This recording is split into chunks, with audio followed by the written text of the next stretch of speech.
palabras claves de kwashiorkor, ¿cuáles creen que son? Es un trastorno alimenticio el cual está caracterizado por el consumo, por el bajo consumo de, por lo consiguiente tenemos una disminución de espacio y por ello el paciente tiene edemas. ¿Cómo completarían esa oración? Primero, El primero es consumo de, bajo déficit de consumo de proteínas. Y la segunda, la presión arterial disminuye. ya, válido. Hipoalbuminemia. Claro, o puede ser albúmina. Claro.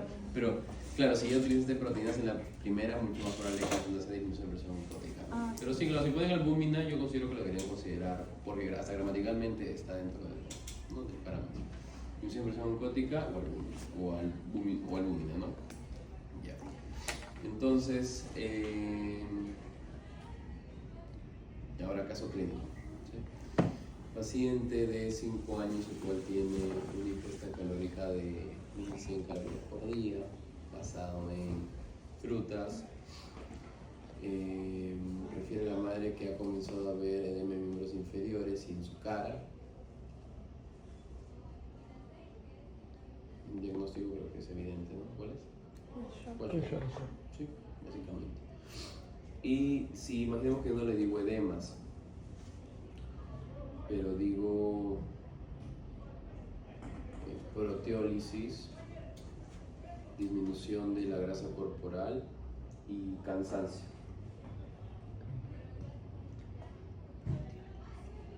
Proteólisis.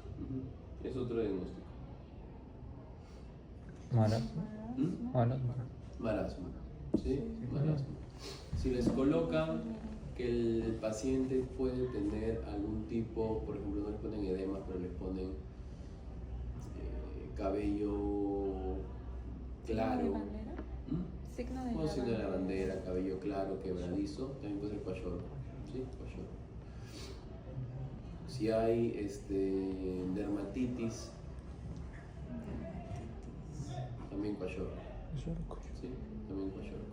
El marasmo más que todo lo van a ver justamente como ustedes imaginarían que verían un paciente desnutrido, ¿no? Bien flaquito, con cansancio, es como uno se imaginaría un paciente desnutrido. Pero no hay mucho más. ¿Qué más quieren saber de malnutrición? ¿Les han dicho que le van a tomar malnutrición en superávit, obesidad infantil? No creo, ¿no? ¿Qué más necesitan saber de kwashiorkor, por ejemplo? No, mejor de marasmo, doctor. ¿Cuál es lo puntual de marasmo? No te... Lo puntual de marasmo es que hay restricción de crecimiento, que hay restricción de crecimiento, que la tasa metabólica disminuye y que hay proteólisis y lipólisis de diferentes tipos. Si quieren saber exactamente cómo podrían resumir ambas enfermedades, kwashiorkor es desnutrición con hepatopatía, prácticamente, ¿no? Sí, hepatomegalia. Desnutrición con hepatopatía, eso es el kwashiorkor. Y el marasmo es compensación, es una enfermedad compensatoria, que va cada vez haciéndose más flaquito y cada vez tiene más fatiga porque está tratando de compensar justamente el déficit. Entonces, desnutrición por marasmo va a ser justamente la fisiología en torno a la compensación. Cualquier cosa que les pregunten, ¿no? ¿Por qué ocurre proteólisis? ¿Por qué ocurre lipólisis? ¿Por qué ocurre otra cosa? Es por compensación. ¿Se lo imaginan como se lo imaginan? Proteólisis, porque ustedes tienen compensación en la cabeza, ¿no? Ocurre porque como faltan proteínas, para compensar tiene que romper las proteínas del músculo, proteólisis. Falta que se lo consuma de grasas, por eso es lipólisis, ¿no?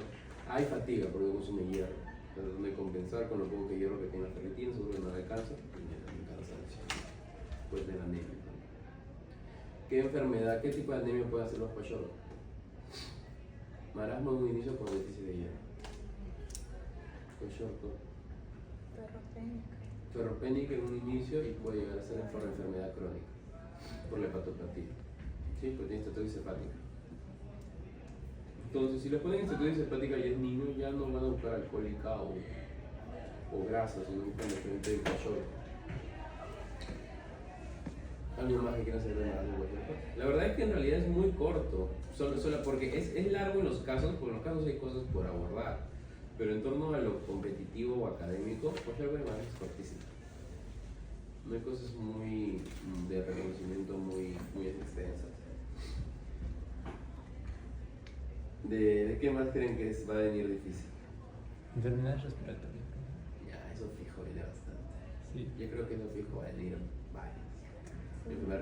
Es que hay varias, hay asma, bronquiolitis y hay sus diferenciales. Por ejemplo, eso sí o sí en los casos clínicos, ¿qué le van a poner al caso clínico de asma? ¿Qué creen que no puede faltar en el caso clínico de asma?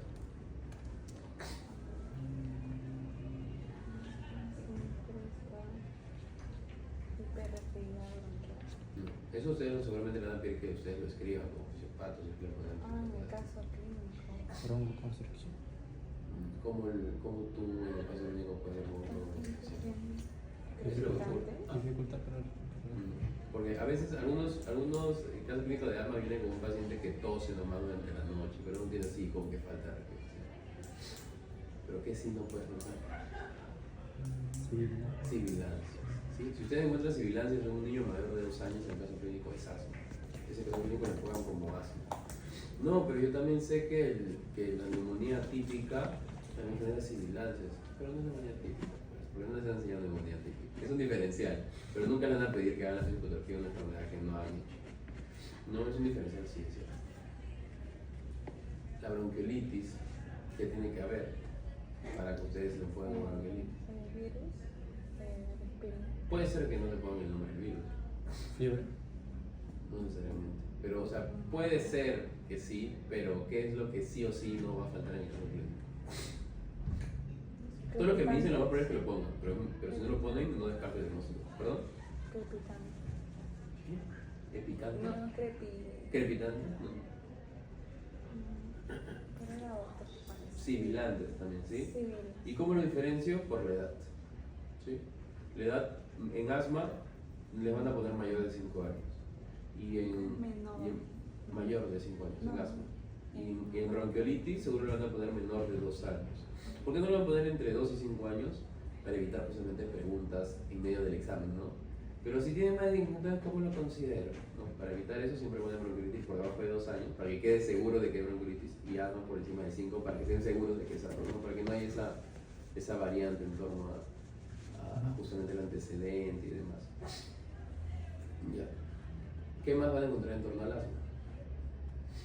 A diferencia de la bronquiolitis. ¿O qué es lo que lo diferencia en esencia? Aparte de la ubicación, asma bronquial, bronquiolitis, bronquiolos. ¿No? Pero ¿cuál es la diferencia en la fisiopatología? ¿Qué sí o sí va a haber siempre en el asma y qué no va a haber en la bronquiolitis? Si ambos presentan sibilantes. Ahora, ¿cómo lo diferencian desde la fisiopatología?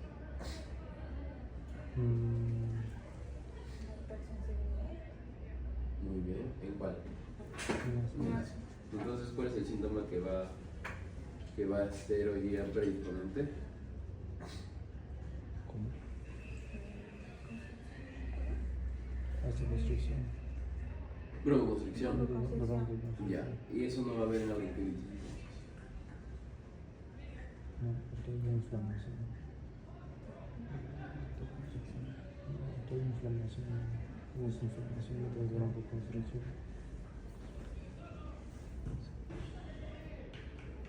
Profesor, otro diferencial puede ser que en la bronquiolitis es siempre fiebre y en el asma puede ser febrícula. Ya, dentro de lo adyacente, pero por lo general en la fisiopatología, asma tiene hiperreactividad bronquial con broncoconstricción. Bronquiolitis solamente tiene obstrucción bronquial por detritus y moho. ¿Sí? No hay broncoconstricción, por eso el tratamiento no se puede basar en broncodilatadores, porque si no hay broncoconstricción no tendría sentido, ¿no? ¿Y en bronquiolitis están los tirajes intercostales? Puede haber. Claro, como el bronquiolitis lo vinculamos más que todo con una patología infantil, es más evidente los tirajes. Sí, puede haber dificultad respiratoria. Pasamos a otros. Croup. ¿Cuáles son los síntomas que no pueden faltar en un caso clínico de Croup? Tos por una. Tos por una. ¿Qué más? Estridor. Estridor inspiratorio. Nada más. ¿Puede haber fiebre? Sí. Si no se lo ponen, no descarte. ¿Sí? Pero lo que sí puede descartar es la tos perruna y el estridor inspiratorio. ¿Cómo diferenciar estridor respiratorio, sibilantes y crepitantes? Eso le quise preguntar a la profesora. Crepitantes es como cuando ustedes se agarran dos o tres cabellos y los frotan. No, eso es muy crepitante. Tenemos la prueba. Eso es muy crepitante. Como si brotaran cabellos. Sí suena cuando escuchan un lápiz. Los sibilantes es como un silbido justamente y lo van a escuchar la mayoría de las veces en expiración.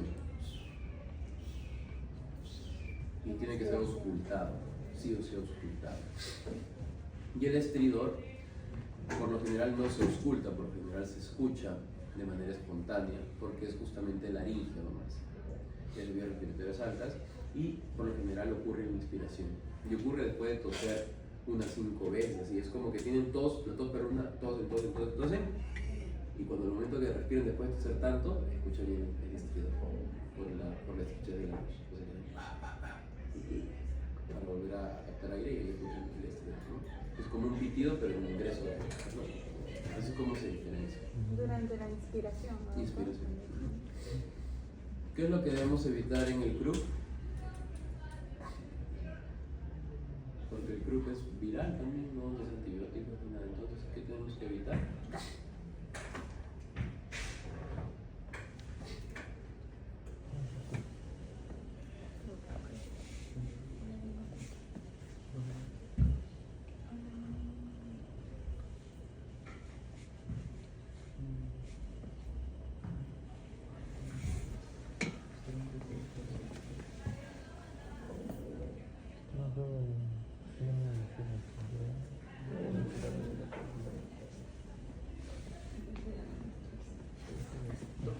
La humedad, los ácaros, en caso de CRUP, pues se podría evitar más que todo la humedad o el estar en contacto con algunos agentes. Es debatible, porque como no es alérgico, no debería. Pero en pacientes riníticos o asma puede precipitar otros cuadros como, en vez de laringotraquitis aguda, laringotraqueobronquitis. En esos casos podría darse. Pero por lo general antes se utilizaba incluso ¿cómo se llama? El hipersodio nebulizado, como en un líquido. Cuando tú nebulizas estás metiendo básicamente aire, oxígeno, si es que con oxígeno con líquido, con medicamento, ¿no? En este caso hipersodio, o sea, sodio que estaba bien concentrado. ¿Para qué? Para que con este sodio, mediante las partículas, llegue en concentración a los bronquios, el sodio jale el agua al intercelular, o en su consiguiente el sodio al momento de toserlo jale todo el líquido y puede expectorar, ¿no? Pero hoy en día también, como digo, es debatible, porque están cambiando los tratamientos y el manejo en todo bronquiolitis. Porque al fin y al cabo, como se ve, es una neumonía típica, pero por BCR y antiglifosano, pero es como es en realidad, es como se forma. Ya. Puede ser que no es necesario que se acuerden de cómo se forman silicios, pero sí lo que no deben olvidarse es la obstrucción por aumento de moco y detritus celulares. ¿Sí? En la psicoterapia bronquiolitis. En la de CRUP, tos perruna, estridor. ¿Y cuál es lo que no se deben olvidar, sí o sí, en el fisiopato? ¿Qué es lo que ocurre al final de del CRUP?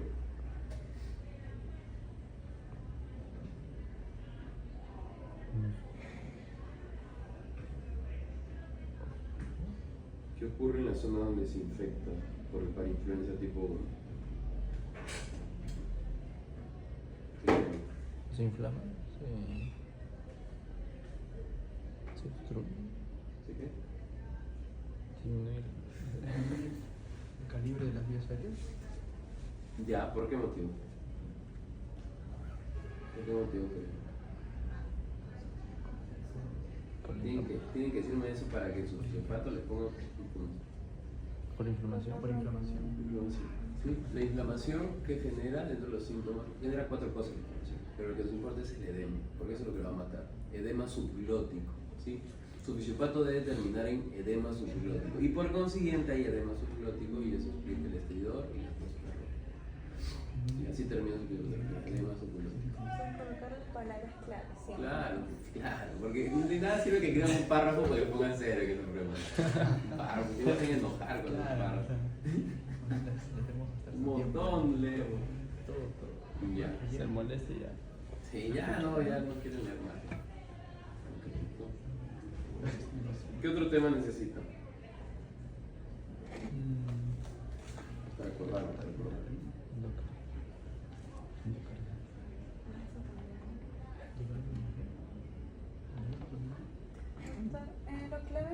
diferenciar entre preeclampsia y síndrome de Hell. Ya. ¿Cómo, sí o sí, cómo van? ¿Qué cosas tienen que encontrar en el caso clínico de preeclampsia? Proteinuria. Proteinuria, bien, ¿qué más? Hipertensión. Daño a nivel de órgano diana o Ya. ¿Cómo tú evalúas el daño en órgano diana? ¿Cómo tú sabes que el paciente? Porque nunca te van a poner un caso clínico, nunca te van a poner un caso clínico daño con órgano diana. Esa es una interpretación, una interpretación de personal de salud, pero una explicación en torno a algo que han visto. ¿Cómo se ve el daño órgano diana? la paciente puede presentar dolores. No, dolor no es sinónimo de daño órgano diana. Un aumento de las enzimas Hepáticas.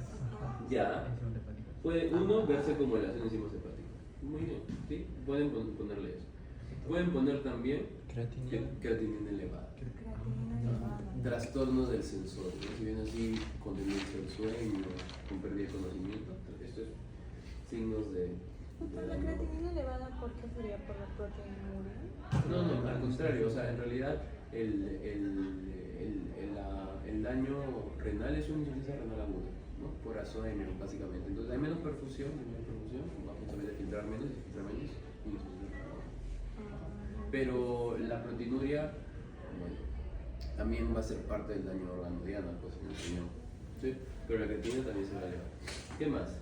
Ya, daño órgano diana, proteinuria, podemos ponerle eso. ¿Qué más? ¿Qué esencialmente más tiene? La hipertensión. Hipertensión, ¿cuánto? 140 a 90. Ya. Y si le ponen 160, 110, ¿cómo cambia la cosa? ¿Cómo se llama la otra? Esa era la complicación, ¿no? Preeclampsia. ¿Ah? ¿Eso era preeclampsia? No, es muy probable que haya eclampsia si tiene esa cantidad, pero no es eclampsia todavía. Preeclampsia severa. Severa. No. Preeclampsia con signo de severidad. Ya no existe preeclampsia severa, ¿sí? Pero sería una preeclampsia severa en el momento. Ya no existe, pero es Preeclampsia con signo de severidad. con signo de... Y si está así, menos de eso, profe. Preeclampsia nada más a secas. Sí, preeclampsia, sin signo de severidad. Ah, ya. Pero preeclampsia. ¿Sí, doctor? Pero completo. Ah, pues ya. Que me ponga en la imagen. Ya te dicen, no, la respuesta es preeclampsia. Preeclampsia sin signo de severidad. Preeclampsia leve con el.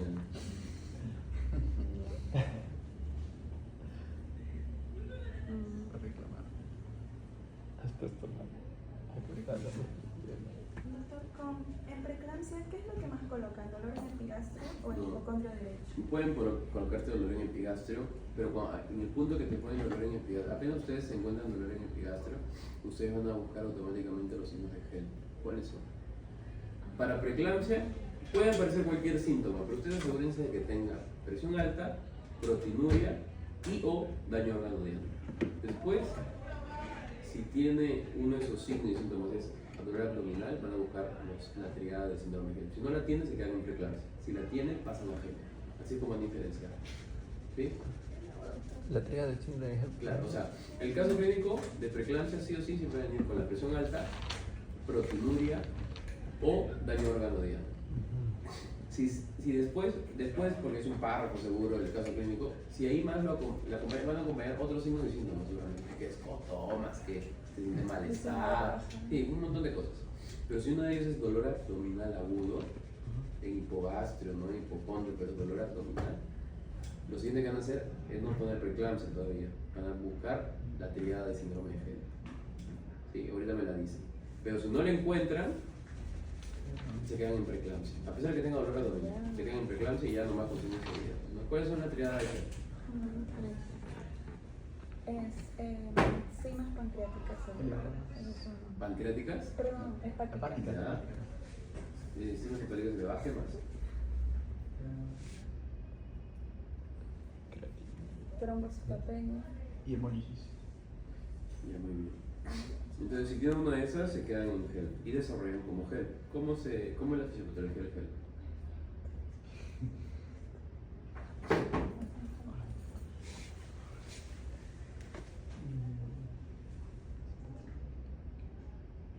Allá, gel.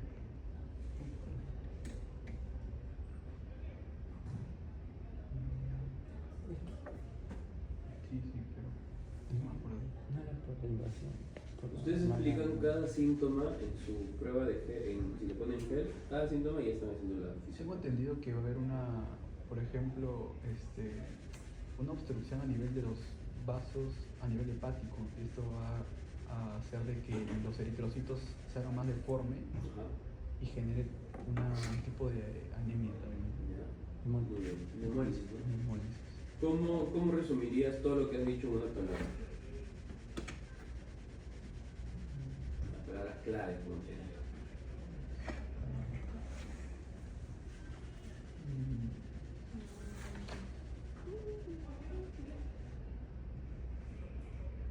Una palabra, una, ¿no? Ya en dos, si quieres. A ver, resúmanlo nomás. Y digamos. ya.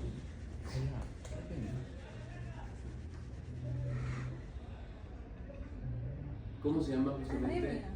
No, claro, anemia hemolítica, pero ¿cómo se llama el proceso de que justamente que tú me has dicho, ¿no? Que se forman microtromos a nivel sinusoidal, supracapilar, como aumento de la presión y destrucción de eritrocitos?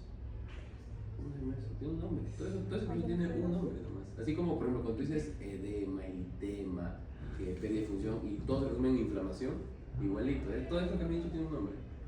Vasculitis. Aterosclerosis. No, eso ya se alejaron mucho. ¿Cuál es el proceso? Puede ocurrir en vasculitis en vasos pequeños. ¿Isquemia? O hipo. Microangiopatía. Ay, Sí. Ustedes ponen microangiopatía y ya se evitaron de poner todo lo que yo estoy comprando. Ustedes, entonces, la hemólisis porque ocurre por microangiopatía y la trombocitopenia por microangiopatía. Y ahí describen, ¿no? Microangiopatía es justamente cuando existe patía, o sea, enfermedad en los pequeños vasos, ¿no? ¿Cómo así? Haciendo que esta lesión endotelial genere formación de pequeños trombos en donde se agotan las plaquetas y esta formación de pequeños trombos aumenta la presión intracapilar, lo que deforma y destruye los eritrocitos. Microangiopatía. Y lo demás, y como hay esta obstrucción también en sinusoides, porque son pequeños vasos, obstruye la perfusión en células hepáticas, causando necrosis y elevación en células hepáticas. Se acabó. No necesitan explicar de más, pero algunos van a explicar de más, pues no. A veces sí yo me acuerdo cuando explico así, se me vienen más ideas. No, claro, es normal, pero las ideas por ejemplo, eso, pero ahorita son preguntas un poco más dirigidas. Por ejemplo, antes había unos que tenían un solo caso clínico y monté sus preguntas, pues, ¿no? Y con un caso clínico era todo el examen y era dibujar, pues, ¿no? Yo no sé cómo corregían, sinceramente. Y ahí sí tú tenías que poner hasta lo que no te pedían, porque tú a ciencia cierta no sabías exactamente cuánto era el límite de la fisiopatología que te estaban diciendo, ¿no? Y ahí sí ustedes metían todo lo que seguramente leían aparte, sus artículos, que se encontraba tal cosa y tal cosa. Ahí, por ejemplo, yo escribía eso, para asegurar. Pero estos no, estos son así nomás, precisos. Los repasos. Profesor, las preguntas de definición que habían mencionado, más o menos, ¿usted cómo cree que...? Por ejemplo, como les dije, ¿no? Si quieren preeclampsia, ¿no? Trastorno hipertensivo caracterizado por la presencia de tal, de PA igual tal, y más el signo laboratorial de, y ustedes van a poner 140-90, proteinuria, ¿no? O edema de miembros inferiores, pero yo creo que proteinuria más adecuada. Sí. Entonces, por ejemplo, otro. Trastorno caracterizado por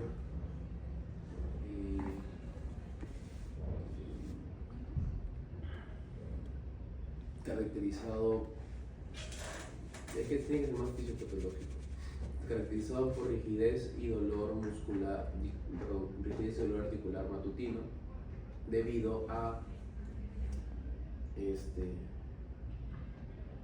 o al revés podría ser, trastorno caracterizado por los puntos debido a la destrucción de la membrana sinovial por reacción autoinmune, el dolor y rigidez articular. Artritis reumatoide. Artritis reumatoide. Es para que son conceptos que seguramente lo van a reconocer y llenar con la palabra clave. Esos son los conceptuales, son palabras nomás. Y luego, igualmente, pues, ¿no? ¿Qué más? ¿Qué otra enfermedad? La artritis puede venir, ¿no? Es que son varias preguntas, 40 preguntas te alcanza para preguntar. De todo. 40 preguntas te alcanza para preguntar 40 temas, pues, ¿no? Pero no creo que vengan 40 temas, van a venir más de las mitad. Yo siento que va a tener esa tendencia. Anorexia, bulimia. Anorexia y bulimia. Ah, puede ser. Yo creo que eso va a venir fija. Sí, puede ser. ¿Cuál es lo principal en la anorexia?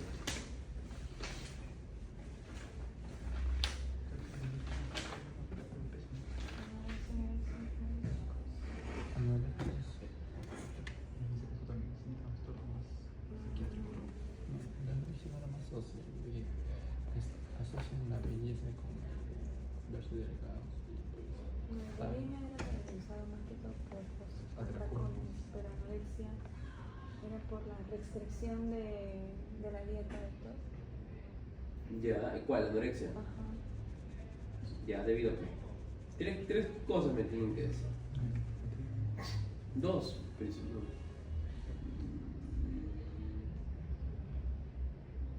Sí, dos cosas principales. Uno, que me dijeron restricción de alimentación. Hay una en la percepción. Y trastorno de la percepción.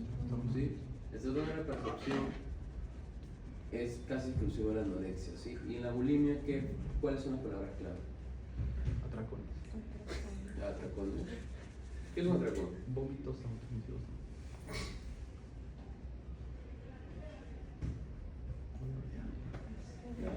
Vómitos, atracones, más vómitos.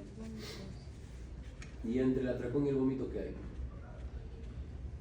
Importante. Porque puso por eso Culpa.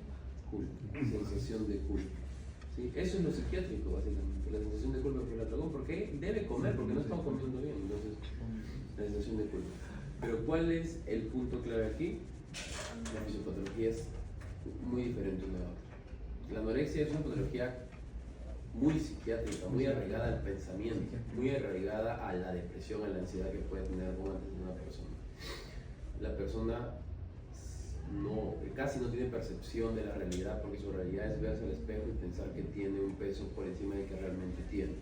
Entonces simplemente va a ser restricción de la alimentación, y la fisiopatología se basa justamente en la disminución de la grelina y la disminución de la sensibilidad a la leptina, ¿no? Entonces va a tener menos hambre, y cuando coma se va a llenar más rápido. Entonces va a ser una persona que come menos y que se llena más rápido. Pues nunca va a ganar el peso deseado, y va a ser muy difícil de tratar, muy difícil.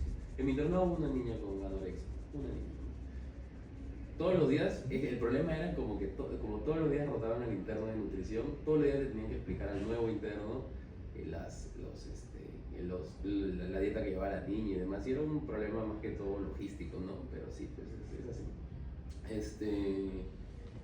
¿Y la bulimia, cómo funciona la fisiopatología? La bulimia es una adicción prácticamente. Es una adicción, funciona como una adicción. La anorexia es una percepción, yo me veo mal y quiero corregirlo, entonces evito comer, ¿no? La bulimia es lo contrario, la bulimia es una adicción. ¿Una adicción a qué? La persona se ve mal o siente que ha ganado peso, lo primero que hace es no comer, pero esa persona sabe, a diferencia del anoréxico, sabe que está mal no comer, sabe que está mal justamente entrar en estos periodos de desnutrición, es consciente de esto y por eso hay atracón, porque primero siente una culpa leve justamente por estar preocupando su ambiente familiar, estar preocupando a todo el mundo, estar preocupándose ella misma de que se puede poner mal, se puede enfermar, y genera lo que es el atracón. El atracón genera secreción de dopamina, lo que es la sensación de bienestar por la comida. El problema es lo que viene después, que es la culpa, ¿no? Porque ella olvidó por un momento que quería disminuir de peso, entonces comió demasiado. Y esa sensación de culpa genera la otra secreción de dopamina, que sería el vómito. El vómito es la adicción, básicamente. Estos pacientes, en los primeros momentos normales, pero estos pacientes sienten culpa, secretan dopamina comiendo. Sienten más culpa, secretan más dopamina vomitando. Entonces, en su cerebro, en su núcleo accumbens, donde por lo general están las neuronas dopaminérgicas que justamente actúan con el sistema de recompensa, ¿qué es lo que dice? Si cada vez que vomito me siento bien, entonces voy a aumentar los receptores de dopamina, porque esa persona vomita constantemente. Voy a aumentar, ¿por qué? Porque constantemente está secretando un montón de dopamina, porque constantemente está vomitando semanalmente, como 2 como mínimo y 4, ¿no? Por semana, eso es lo que se dice en la guía. Entonces cada vez va a necesitar más dopamina, entonces cada vez va a darle más sensación de bienestar vomitar. Por eso es un poco difícil también quitarle ese comportamiento, pues, ¿no? Y vómito lo consideran como una medida compensatoria. En los libros lo van a encontrar como medida compensatoria porque no solamente es vómito, puede usar laxantes, puede usar diuréticos, puede usar tratamiento para hipotiroidismo, puede usar diferentes tipos de medicamentos, lo cual le va a dar sensación de bienestar. Pero el que más da sensación de bienestar es el vómito, porque es inmediato. O sea, la paciente ve la comida saliendo de su boca y se siente bien, pues. En cambio, con el diurético, con el laxante, todavía tiene que esperar cada efecto. Hasta cada efecto todavía está con una ansiedad y culpa. Entonces, eso es lo que tienen que buscar en sus casos clínicos. ¿Qué otro? Para terminar, ya estamos a 3 minutos. Bien, bien.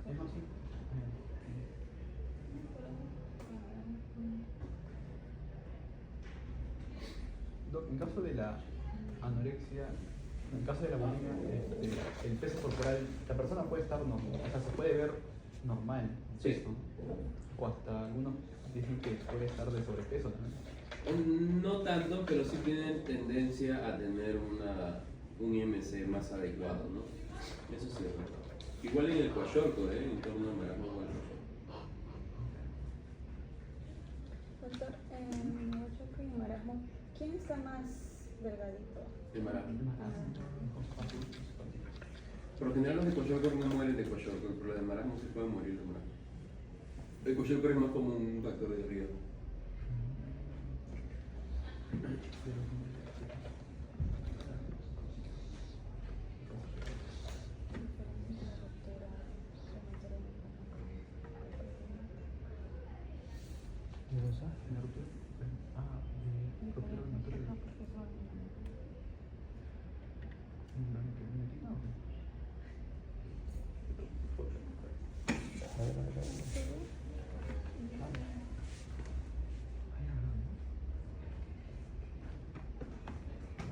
Doctor, para diferenciar, porque se parecen mucho, o sea, nombre, ruptura prematura de membranas con desprendimiento prematuro de placenta. Así las estrellas juntas. Ruptura prematura de membrana y desprendimiento prematuro de placenta. La ruptura prematura de membranas es justamente es un estado pues, en el cual se rompe la membrana amniótica antes del trabajo de parto, ¿no? Porque igual tiene que romper. Entonces, el problema puede ser en la ruptura, la colonización de lo que antes no colonizaba era el cuello, el útero, en relación antes que tuviera la protección mecánica, ¿no? Entonces, ¿cuál sería la fisiopatología? Justamente un desbalance entre los factores protectores de la membrana y los factores lesivos. Los factores lesivos llámense lo que quiere colonizar, o un antecedente de hito, un antecedente de vaginosis, un antecedente de cualquier infección, local o sistémica. ¿Y qué es lo que eso disminuye los factores protectores? ¿Y cuáles son estos factores protectores? Matriz mieloperoxidasa, que destruye justamente las fibras, ¿no?, de esta membrana, y también apoptosis de las células. ¿Cuál es la complicación? Justamente se infecta el corion en labios, coriamnionitis. ¿Sí?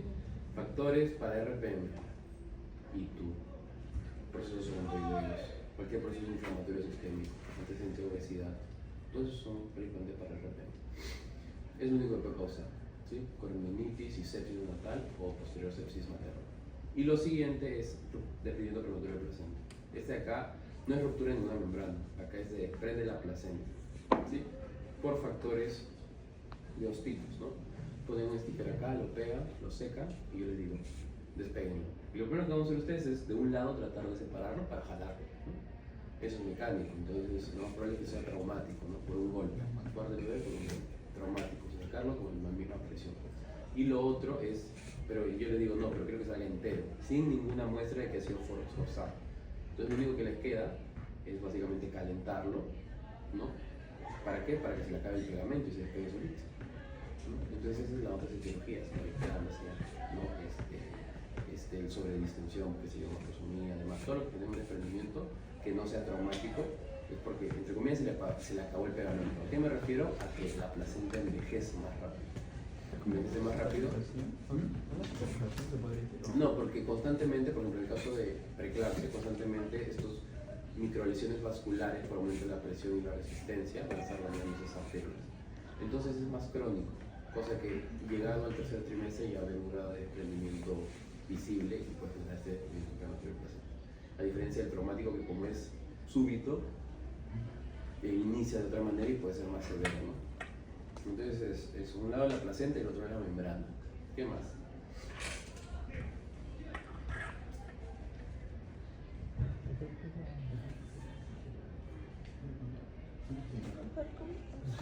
En la clase dijo, no recuerdo, pero uno era más común, no sé si era hipertensión o traumatismo. Hipertensión. ¿Y el traumatismo qué era? Es más severo. Ah, La hipertensión, Es más común. ajá, porque... Y además como que se adapta, ¿no? El feto. Claro, tiene tiempo Compensa. para justamente adaptarse al desprendimiento que va desde varias semanas atrás. En cambio en este no tanto. Traumatismo, En cambio el trauma. porque hay una ruptura de las arterias y las arterias como que empiezan a formar un coágulo y empiezan a separar la placenta y es algo así, ¿no, profesor? O sea, Sí. se rompe, empieza a formar ahí el coágulo y eso empieza a separar la placenta, ¿no? Claro, una vez que se comienza a formar el coágulo ya comienza a desprender la placenta. Ajá, empieza a desprender así. O sea, la formación del coágulo es fisiológico, es normal, pero al final de la gestación, después del trabajo de parto, eso es lo que ocurre cuando ustedes sacan la placenta. Pero no puede ocurrir antes del trabajo de parto, esto es patológico, eso es lo que justamente están diciendo. Pero sí, una vez que se comienza a formar el coágulo ya desprendiendo la placenta. Es cuestión de tiempo, ¿no? Para que termine la gestación. 5 y 2.